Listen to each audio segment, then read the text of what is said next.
ladies and gentlemen? We are back. We are live. It is the Freight Coach Podcast, the top podcast in transportation, coming to you guys every single weekday, 8:30 a.m. Pacific, 10:30 Central, to break down some industry headlines, but most importantly, provide some actual insight into what you can do with all of this information. If this is your first time tuning in, welcome. This is the real side of freight, ladies and gentlemen. And I say that before every single show. And what I mean by that is I only speak with transportation professionals because at the end of the day, I want to talk to the right individuals who have done what you're looking to do or who are currently doing what you're trying to achieve. So you can take that information, apply it, utilize it, and see a meaningful difference in your business and your life. Happy Thursday, everybody. I got a very special guest for you guys. He's been on the show in the past, but like I say, I want to highlight people who've done what you're looking to do. And, there's so much content going on around why you should become leave your W-2 and go 1099 or become an independent agent and everything else. And we're going to talk about our experiences in doing that because both of us have done that and are doing that. And, is it as good as people want to make it out to be at times? And we're going to break all that down and break the realities of it. So I have my man, Erik, AKA Sage Larson, back on the show. Erik, Sage, thank you so much for joining me. Hey, what's going on, bro? Thanks for having me back on. Yeah, I think this is a good topic to talk about. I think it's definitely a good topic now in regards to everything that's going on with the economy and stuff like that, because that's switching from that W-2. It might not be because you wanted to do it. It might be because someone else kind of forced you out of that position. It could have been a layoff, could have been a slowdown in what the industry that you were in. And then you're kind of wondering, where the hell do I go here? Like, now what do I do? Right. So yeah, I think it's a great topic. Dude, to me, I always look at it as everything sounds great when you have the comfort of getting a direct deposit every 2 weeks. Like the allure of going out on your own sounds fantastic when they're like, oh, work your own hours and everything else, like work-life balance and yada, yada. Like there's so much of a push for it. And again, you can achieve all of that stuff in due time, but I just want people to be prepared for like what it actually takes. And then especially my main thing to a lot of people who come to me and they're like, hey, I kind of want to go out on my own and I want to explore becoming an agent. My first question to them is, A, do you have enough capital to live, for starters? And then B, have you ever actually sold before, or were you given a book of business through attrition and you want to take that with you? And then what is your plan if those customers don't come? And that normally stops a lot of people in their tracks because they start to take stock of their experience in the industry. And they're like, well, I guess I never really did that. And because it's like, there's a big difference between being a hunter and a farmer. Both roles hold a lot of value in there. But like, if you've never had to hunt for new business to get your revenue up and running, it's a lot different mentality. And it takes a lot of willpower, we'll call it, to get something off the ground if you have no revenue coming in. Yeah. And I think that's one of the first things that people need to ask themselves when they go to do this, right? Because a lot of people want to jump into that and they're like, yeah, I can get an LLC. Sure. Maybe $300, depending on what state. Let's just use that as a reference number. But not understanding what that means and where to go from there is kind of the direction that I see a lot of people start to flounder, right? They get the LLC and then they say, okay, I got my LLC and I want to do this. I know freight. I've been in logistics. I think I can do this. But I think one of the first things you almost have to say is, if I were to come to you and say, okay, what do you think running your own business is? Like, tell me what you think it is first. Because there's a lot of times I hear people say, well, I want to set my own hours and take the time off and do this. And I'm like, I haven't been able to do that for years. I mean, I don't get, last time, somebody mentioned me that, oh, I have PTO. I'm like, what's PTO? Personal time off? I'm like, never heard of it. So if you're coming into that thinking that that's, you're doing this because you can work less and take this off, you're kind of starting out wrong. You really want to start out realizing that it's going to take 99% of your time in those first years, but it's that hard push now that'll get you to a better level moving forward as you grow your company and bring additional people on. But if that first push is something that, if you can make that first 3 years, if you can make that first hard push and focus and batten down and realize this is all in, then it can pay off if you can do that. Yeah. And I kind of compare it sometimes that like people will go from high school to college, and a lot of times they're like, oh, forget this. This is hard. What's going on here?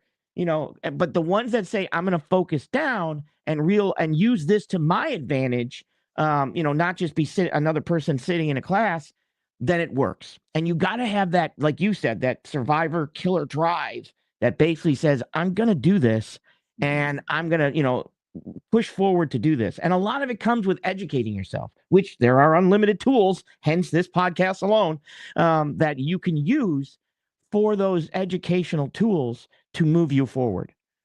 I also think, because that's, the personal freedom portion of that you're talking about right there, Eric. And that's another thing that comes about. And it's a very real thing, but freedom can be a curse to the wrong person, because I don't know if enough people understand how structured they really are and operating inside of a system that they have. And that's a hurdle that you have to come across, right? And that's why it's like, I look back because, I'll be self-employed now for 6 years in like 2 months, right? So I'm damn near there. Yeah. When I first started out, yeah, man, I was working 7 days a week, 10, 12 hours a day, because I didn't know what I was doing. I was literally scrambling and going in every single direction, just with a giant trying to figure it out mentality. And then now, like, dude, I am a lot more structured. I am a lot more disciplined in my time now, to where it's like, yeah, I do work Monday through Friday, because let's be real, you guys, Saturdays and Sundays, very rare that you're going to be moving freight. Not saying that you don't, but in my business, my customers are Monday through Friday. We have freight moving over the weekends, but like, I'm not making sales calls on a Saturday because nobody's there, right? And for me, it's like, how do you get it to where you get your critical tasks done in a set amount of time every single day? And that freedom, it sounds great. It sounds alluring, but it will also be, to the wrong person, it will be your death sentence. Because for me personally, I'm just going to use Chris Jolly as the example here, because I like to do that. Yeah. I struggled early on when I was working out of my home, because I have a hard time separating that home mentality from work mentality, even to this day.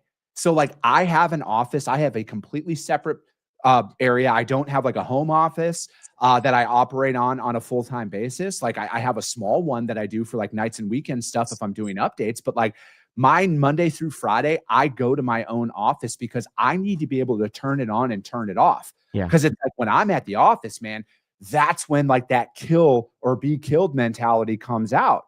When I'm at home, dude, I want to like chill. You know what I mean? So it's like, I need that clear separation. It's just what works for me. Yeah, and I've got 25 years basically running my own business, and not having any other income in regards to that. Now, I'm a little bit opposite than you. I have a very difficult time going to the home aspect, because to me, I'm always at work, right? I'm always at work. So it's these two different type of mindsets that we have are two different perfect examples of the type of people that can be out there, right? So for me, it's like, the phone, although I move over dimensional freight also, so my guys are either shut down or something like that. Some of my legal loads, I might have to be an on call on the weekend, but mostly it's Monday through Friday, right? So, obviously you're back on call if you get a phone call saying, there was an accident or something, or snow, I can't deliver, things like that. We got to make changes. We got to send emails, update. But you're right. It becomes something that it is going to become who you are. And you're going to have to, like I said, it's that focus on, can I do this? Even the structure that you just said, in regards to, okay, am I doing cold calls? Am I making check calls? Like, what's my Monday look like? What's my Tuesday going to look like? It is harder because now you're setting your schedule that you have to do. It's not somebody coming in and saying, oh, here's your schedule. It's you setting your schedule, and you better have one, because the minute you break that, it's very easy just to get, you're in a spiral and you're all over the road. And that's kind of something that takes time to learn. Now, there's a lot more technologies now that can help you with AI and TMSs and stuff. I mean, I remember doing this with PDFs and spreadsheets. It was a mess. compared to the, Revinova and stuff that we have now. Like I stepped into Revinova and I'm like, holy crap, is this NASA? Yeah. Like, compared to what I, used to use. But there's so many tools in there that it helps out. Like you can do it if you have the knowledge and you take the time to learn some of the technologies that are going to benefit you. It's a little easier to keep that structure, but it's still you and your mental state that has to keep that structure, and that's difficult. I want to touch on that, right? Because I think that it's, again, when you're in that comfortable environment of getting a paycheck and everything else coming in, you don't think that things will ever get challenging, right? Because again, when you're in that system, it's a little bit different. If you lose a customer, yeah, you might get apprehended by your boss, but like, or not apprehended, but you know what I mean? Like you might get in a little bit of trouble with your boss, but like you're still going to have a paycheck. You're still going to be able to go out there and, maybe you have some other accounts in your possession that you can work and possibly grow. But like when you're out there on your own, and because like, again, back to like what I was saying about the brute force that it takes to get stuff off the ground in any environment, right? Whether it's a good market, bad market, it doesn't matter. It's never easy to develop business, right? Like that is a very large misconception out there, because businesses who are shipping freight of any size are good no matter what's going on, because Yeah. they have like, so from my perspective is you got to ask yourself, are you willing to push through that inevitable wall that you hit? Yeah. Because and I just put a post out there about this yesterday, it's like we all hit it, right? Whether it's you're going through your sales calls, you just get rejected a bunch of times, or maybe somebody's rude to you on the phone, they hang up, and it's that mental, it's your ego that starts to kick in, like, man, why do these guys not like me? Why does nobody want to onboard me? Yeah. Why is this worth it to me? Maybe I should just quit and go back and get a job. Yeah. Like I honestly think, because again, most people don't even start, right? Like they stop in the feel good thoughts, and then they get too scared to even start. But then when you do start and you do get that first slap in the face of reality, I Yeah. think that's when the majority of people quit. They don't push through those early moments, and those walls, those hurdles are insurmountable Yeah. feeling in the very beginning, especially when you have no money coming in. And especially if you got a family to feed. Like I know the mental state that I was in early on starting all of this off. I'm like, man, I got a family to feed. What am I going to do if this person says no, or if I don't get revenue coming? Like I'm done. And it's a mental gymnastics that's going on. Yeah, and it takes, like I said, and I think some of the things that, and I've been doing a series on my channel, building your trucking empire, because I've having a CDL, being an owner operator, a carrier, and Yep. everything, and freight broker. Um, I You have to look at what can I be doing now as a W-2 employee?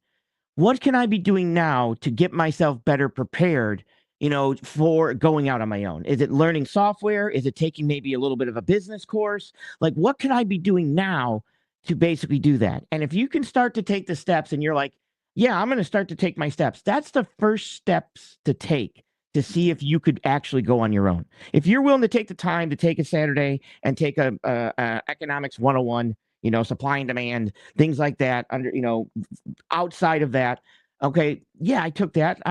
Now what's next? And you're starting to see that you're pushing yourself through that, then you're going to have a better chance in pushing yourself to the next step and to the next level, right?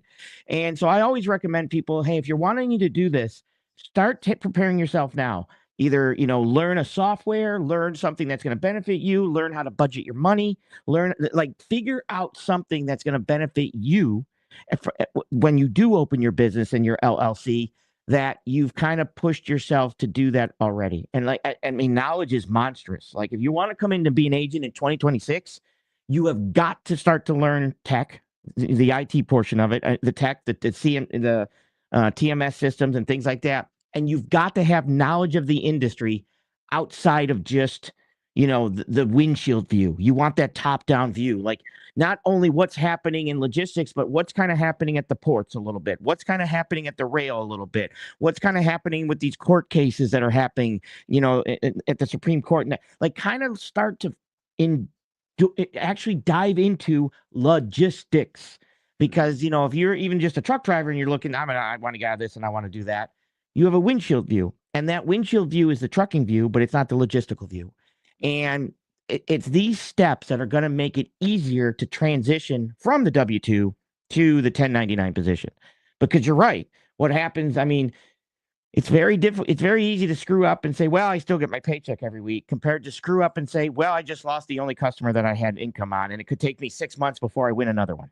Yeah. What like speaking of that, Yeah. um, when you're out there and you're trying to develop business and lower your revenue exposure, and that's like a phase that I'm at in my business right now, where like, yeah, we have great customers that we're working with, Mhm. but I know the side effects of being top heavy in business, right? Like a lot of people, they operate 90% of their revenue is tied to one customer, right? And then they have some other ones filled in. So like a very large focal point of my business development efforts moving forward is lowering our revenue exposure rate.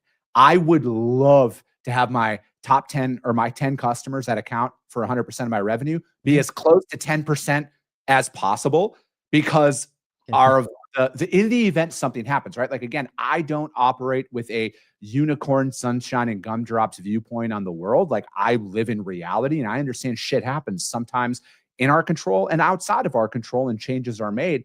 I just want people to be prepared for that aspect of it as well, where it's like, hey, if you got that one core customer that accounts for 90% of your revenue, how, like from your perspective, then how fast should that person be working to lower that exposure? It's time to find phase two, time to find customer two. I mean, you have got to, and this is the progression of growth, right? That's the difference between, and I that's a very difficult thing for, I think, for W-2s to process, because to you, you've got one customer, and that's the company paying you your W-2 pay, right?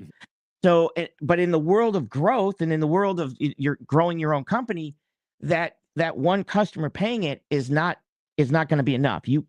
The purpose of a business is to grow the business. That's the purpose of your business. Grow your business. Now, there's going to be a point where you're going to reach a point where, like, well, I can't grow anymore until I bring on employees. I get that, but you should be looking to find another customer. Your goal is to establish a efficient way to quote and move the freight for that customer that you have, obviously. You know what I mean? Either with software, like the TMS systems and things like that. Or for me, like I said, I had my own brokerage, and I shut my own brokerage down and came over to SPI, right? Best decision I made, because now I can push all of this other stuff I don't have to deal with, and I can go over to this side and work and function on sales and operations. That's me, sales and operations. And then if I need some type of, but you should be focusing on what's the next step. I've got this customer secured. I know what they move. I know when they move it. I know when they need freight. I've got a system set up. They're going to email me. I got a quote system, how to quote them and everything else like that. I'm now comfortable with this customer. I now should be starting to branch out and find customer two, because I'm efficient and productive with this one. Time to move to number two. And you should be pushing to get number two in the minute you've reached being as efficient as you can. It's trucking. You're never going to be completely efficient, but as efficient as you can, and then you move to trying to find one as soon as you can. So you brought up the fact that you own your own brokerage, and then you shut that down and came on to SPI Logistics. And I've talked to countless people over these last couple of years who were operating their own brokerage, but Mhm. they increased costs with insurance, increased costs with technology, a bunch of stuff across the board. All of their costs were going up. And they were like, I don't know if I can afford to stay in business anymore, because my margins are getting compressed higher and higher with my exposure rate of my overhead. And a couple of them have joined SPI. A couple of them decided to stay independent out there. And the ones that I know that again, I don't know what size. I don't ask people I don't ask what their numbers are, because it's irrelevant to me. When people come to me with questions, I just give them my honest feedback in there. From your perspective, when you said the best decision you made was to shut your business down, your independent brokerage, Mhm. and come on to SPI, what was the main driving factor of that decision? So basically I had two decisions. One was obviously the exposure that I was going to start to reach when because the industry is actually changing in regards to with technology, and Yeah. even changing in regards to possibility of nuclear verdicts and stuff like that. So one was going to be the exposure, and the type of freight that I move is super loads, especially, over dimensional, 20-foot tall, 20-foot wide. So my exposures, even like, hello, it's way out there, right? So that was one avenue that I basically did. And the customer that I have is a very large customer, with opportunities for me to be able to bring in a lot of other companies that they own, right? They own a lot of other companies they were starting to buy up, which they wanted me to be able to, do this. So I can look at this and say, okay, should I, am I going to be, is it better for me to hire people and then have to have a TMS for everybody, and all these services that I would have to hire agents? Or is it better for me to find a good company that can be my the back office support that was top of the line? Because I'm a very picky individual. So trust me, if the SPI wasn't top of the line, I wouldn't be here, because I am a control freak person when it comes to picking this. Where SPI, one looking into it, they were able to provide that for me. So that freed me up to be able to say, perfect. I can now look to see who I want to hire, who I want to bring on to work these other additional locations for my customer, and still have the confidence that I don't have to handle all of this other stuff or while doing it. To me, I wasn't signing on. I look at this from a different point of view. Like, a lot of people are like, well, they take this much of a percentage from me. I'm like, no, I pay them this much of a percentage for them to do this for me. And that's how I looked at coming over here. And that was kind of how SPI felt also, which I thought was perfect. Yeah. And honestly, that's been my experience with them the literal entire time that we've been there, right? Like it is such a partnership that allows us. And again, because like I had no customers, right? Like, I can't emphasize this enough when I talk to people. I had 0 customers, 0 business when I started. And we built it up, and we are continuing to build it up. But I look at it is like looking at those early phases of it. And for us to, because like, again, fortunately, the customers that we have onboarded, they're established, they're big companies. You need insurance, you need a tech stack to be able to truly operate with them as you grow and scale. You can't just like have a makeshift operations. You need to have a full suite of services that are out there. And, again, we move a lot of equipment as well. Not every piece of equipment is 100,000. We have to buy riders where it's 300,000, 350, $500,000 for some of these machines that we're moving. And the fact that I can just go to SPI's back office, shout out to the back office team. They are the unsung heroes of SPI, and say cargo value, equipment name, this is what it's being used for. And then they get me a rider within minutes. Like, and then I can go in there. And again, I can pack a massive punch in the market as a startup. All right. Cause that's what we are. We're a startup. We're building out the infrastructure of our company, but like, our customers will never feel that, because we have the infrastructure on the tech side, the insurance side, the financial side of it as well. Cause that's a whole other question is, when we're moving 80, 90, 100, 120, but maybe $150,000 in revenue a month, like that can add up quick if you don't have the cash flow to properly manage it. And that's one thing that I think gets a lot of people in trouble as they go out there on their own is they run out of money, and then what? Like that's a whole other conversation that we can have on a different day. But like having that infrastructure in place to where I can go in, it does not matter. I could walk into Carlisle headquarters tomorrow and have a meaningful conversation with them and get onboarded with them, have EDI, however they tender their freight would be done. Like, there would be no hiccups in that, right? Like, do you have that confidence as you're out there prospecting business right now? If you're out there on your own, or maybe you are an agent with another company, do they have those resources? Or maybe you've never sold into a Fortune 500 or 200 or 100 company that's out there. Is your current model or your agency that you're working with, are they willing to send somebody with you? Because like, dude, Mike Mickey, like, he's been on the show a bunch of times. He's a friend of mine outside of all of this stuff. But like, dude, that guy's on a plane, I think, every day, it seems like, because he is willing to do that. Like, if you've never had that conversation and you get to the finish line with a prospect and you've never done an RFP before, you don't know how to speak the language, they have those resources available for you, right? So it's like, that's why for me, they just let me be, right? Like we're out on our own island, like you're saying, like we call our own shots, we control our own destiny. Yep. But like they're our parachute. They're out there, they're like our frontline forces, making sure like they're there to protect us as we're going out there and building. And the big aspect too, and one of the things that people need to realize in this industry now is that this industry is not like it used to be when I first came in, like I said, 20, 25 years ago. And I've been running my own brokerage before this was 18 years. Yeah. You need lawyers now. But, the handshake thing, like the contracts that I'm signing with some of the stuff that I move and the paperwork, the 25, for me to get set up with a shipper or a manufacturer to move some of the stuff I have, they have me setting, 25-page agreements that I'm like, oh, for the love of it. Like, it is not like it used to be. So that's another aspect of something you want to look at, though, is that if you are going to do your company, realize that when you start to, it's easy to go to mom and pop manufacturer and you're okay, right? I mean, that's might be a simple, purchase order type thing. But when you start to really grow, when you start to get out there and get into these, production meetings, I do a lot of production meetings with people. And I remember my first production meeting, I was like, deer in headlights. I'm good at them now, but before they want it short, sweet, to the point, as fast as you can, and tell them what they have to know. But I'm a long talker anyway, so that didn't go well. But now it's just dealing with the legal aspect of things and having to understand that you're going to probably have to have a lawyer, bro. I mean, you're not going to get around some of these contracts that the manufacturers are sending to you, let alone, that's the world we live in regard to logistics now. It's not the same.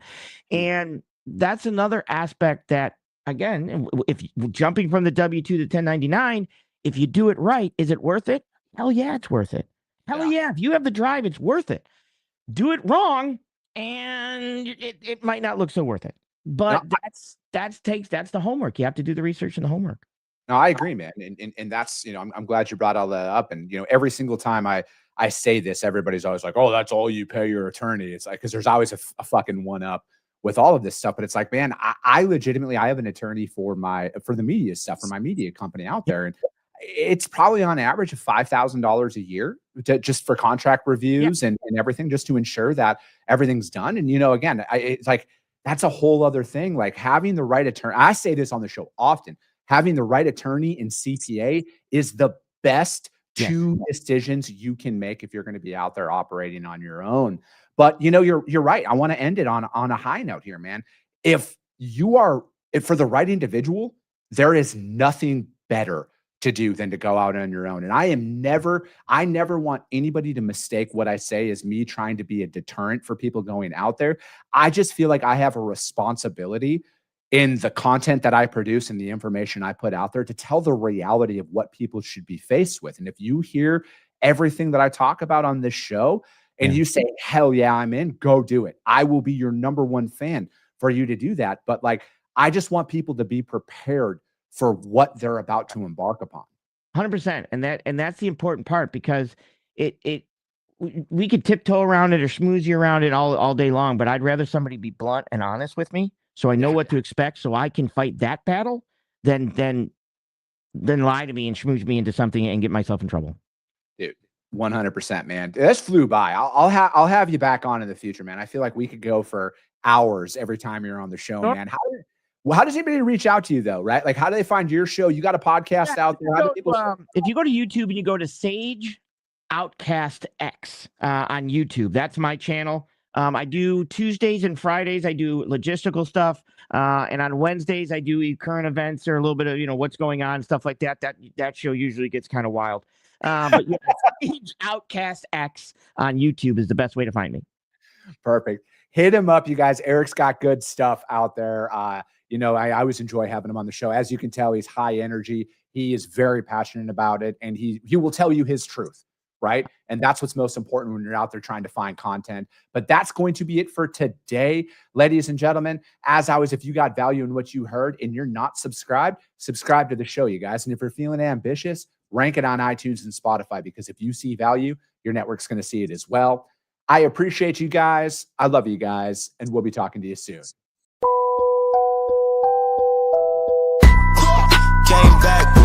bank. Window down, yelling out money, anything.